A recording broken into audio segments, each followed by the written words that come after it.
가디언즈 오브 갤럭시가 처음 나온 지 벌써 9년의 세월이 흘렀습니다. 처음 가디언즈 오브 갤럭시를 봤을 때는 뭐랄까 기대가 된다기보다는 이 멤버들로 뭘 할 수 있을까라는 생각이 더 컸던 것 같습니다. 지금 마블은 그 영역을 멀티버스까지 확장시켰지만 당시 가디언즈 오브 갤럭시의 배경이 되는 우주는 어딘가 생소하다는 느낌을 더 많이 줬기 때문입니다. 하지만 지금 가디언즈 오브 갤럭시의 마지막 이야기가 나온 시점, 이제 본 멤버들을 다시 보기 힘들다는 사실에 많은 팬들이 안타까워하는 중입니다. 퀄, 가모라, 로켓, 드렉스, 그루트를 시작으로 멤버들도 많이 많아지고 바뀌었지만 본 시리즈가 팬들의 가슴속에 추억을 남겼다는 것은 확실하겠죠. 개인적으로는 최근까지 앤트맨 3 같은 조금 미흡한 완성도로 실망을 안겨준 작품들이 연이어 나온 시점, 이 정도로 감동적인 작별 인사를 건넨 이번 영화에 감사하다는 생각이 듭니다. 그럼 지금부터 가디언즈 오브 갤럭시 볼륨 3의 리뷰를 시작하겠습니다. 시작부터 새삼 격세지감을 느끼지 않을 수 없었습니다. 범죄자 별종들로 취급받던 가디언즈가 어엿하게 보금자리도 이루고 아스가르드 못지않은 한 무리를 만든 것에 말이죠. 이런 이들의 성장이 특히 놀라운 것은 아마 가장 영웅과 거리가 먼 듯한 가디언즈가 드디어 팀명 그대로 보호자 역할을 어엿하게 해내고 있기 때문일 겁니다. 투닥투닥하는 모습을 보여도 비교적 늦게 합류한 네뷸라나 크랭글린 그리고 코스모 등도 팀에 잘 섞여있는 모습을 보면 절로 흐뭇하지 않을 수 없죠. 하지만 이런 끈끈한 동료들 사이에서도 아직 각자 말 못할 고민을 가지고 있는 이들이 있습니다. 그리고 영화는 이번 이런 고민을 극복해 나가는 성장 스토리와 더불어 아름답고 뜨거운 작별 인사를 건네고 있습니다.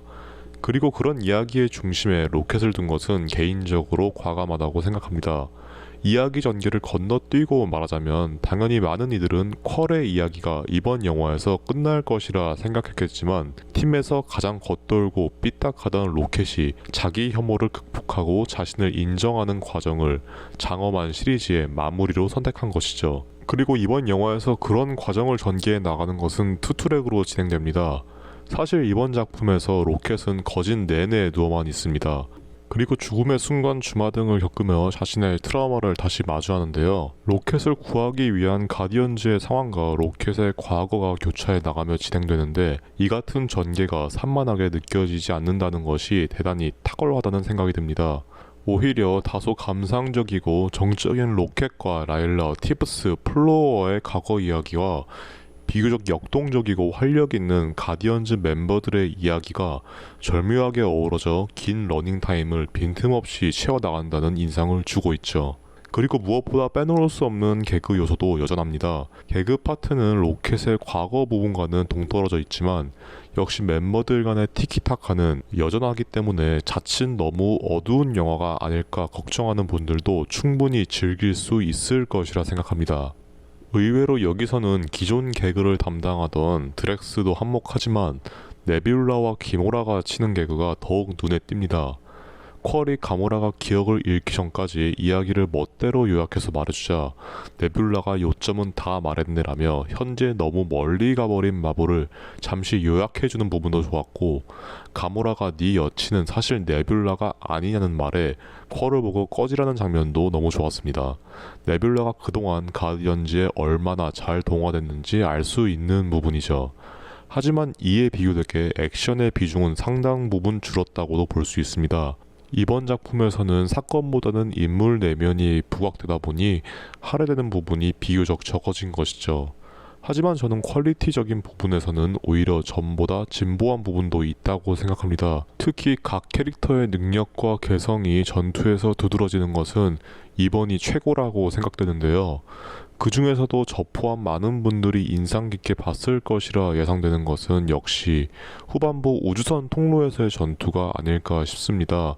360도 롱테이크로 진행되는 본 액션씬은 각 멤버들이 의기투합했을 때 얼마나 강한지를 여실히 보여주는 명장면이기도 하죠. 이 같은 부분이 의도된 것인지는 모르겠으나 제가 느끼기에 개인적으로 가디언즈 멤버들은 한데 뭉쳐서 싸울 때 특히 더 강하다는 인상을 주는 것 같습니다. 가디언즈 오브 갤럭시 시리즈의 피날레 전투를 차지하고서라도 1편의 교도소 전투신이나 2편 초반 외계 괴물 에빌리스크를 처치할 때도 모두가 함께 있을 때면 성공하는 모습을 보여주죠.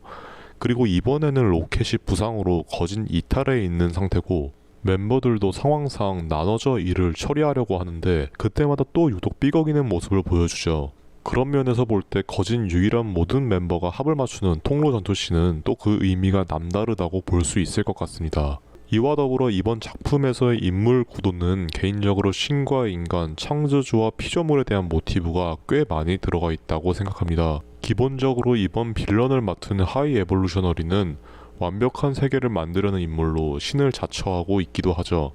카운터어스가 굳이 지구를 본따 만든 행성이라는 것도 그렇고 그 주민들도 뭔가 독자적인 세계나 문화가 있는 것이 아니라 지구인과 매우 유사해 보이는 것도 우리가 사는 지구를 창조했다는 은유로 보여줍니다. 하지만 하이 에볼루셔너리는 우리가 아는 선한 신과는 달리 자신의 피조물을 본인의 야망을 위해서라면 멋대로 사용하고 압박하는 모습을 보여주는데요. 그럼에도 불구하고 그가 만든 피조물들은 하이 에볼루셔너리를 두려워함과 동시에 그를 적대하는 것을 신성 모독이라고 말하는 등 경외하는 모습을 보이기도 합니다. 이는 하이 에볼루셔너리가 한 개인이나 집단이 다음 도약을 이루는데 이를 가로막는 장애물로 있음을 보여주기도 하죠. 이런 데에서는 본 영화에서 사람의 사고를 신 중심에서 인간 중심으로 끌어내린 니체의 사상이 언뜻 엿보이기도 합니다. 그렇기에 저는 마지막 로켓이 자신의 출신을 드디어 알아내는 장면과 더불어 하이 에볼루셔너리의 중력파를 본인의 발명품으로 해결하고 한 번에 끝장내버리는 부분이 좋았습니다. 어렸을 적 커다란 트라우마도 막상 커서 마주하면 별것이 없는 것처럼 어린 로켓이 아닌 이제 다 큰 로켓에게 하이 에볼루셔너리는 더 이상 적수가 안 되는 상대인 것이죠. 이 때문인지 마지막 가디언즈가 하이 에볼루셔너리가 잡아놓은 동물들을 모두 구출하는 장면은 노아의 방주를 연상시키고 퀄이 우주에서 서서히 얼어붙어 갈 때 아담 워록이 이를 구해주는 모습에서는 미켈란젤로의 천지창조가 스칩니다. 이는 바로 선한 신과 가장 가까운 것은 타인을 위해 손을 내밀 수 있는 용기와 연민이라고 말하고 있는 것이죠. 남을 위해 행동할 수 있는 것이 가장 큰 미덕이라고 말할 수 있는 것은 누구나 가능하지만 영화는 너무 멋지게 이를 풀고 있습니다. 그렇게 모든 트라우마를 극복하고 본인이 해야 할 일을 알고 있기에 멤버들의 작별 인사는 아쉽지만 어쩔 수 없다고 느껴집니다. 로켓은 이제 자기 자신과 남을 사랑할 줄 아는 가디언즈의 리더가 될 준비가 되었고 퀄은 지구의 할아버지에게 인사를 하러 갈 용기가 생겼으며 가모라와 네뷸라는 그토록 원하는 가족을 찾았습니다. 춤은 멍청이들이나 추는 것이라는 드렉스는 딸들을 위해 춤을 출 줄 아는 아버지가 됐으며 벤티스도 이제는 홀로 진정한 본인을 찾아 여정을 떠나게 되죠.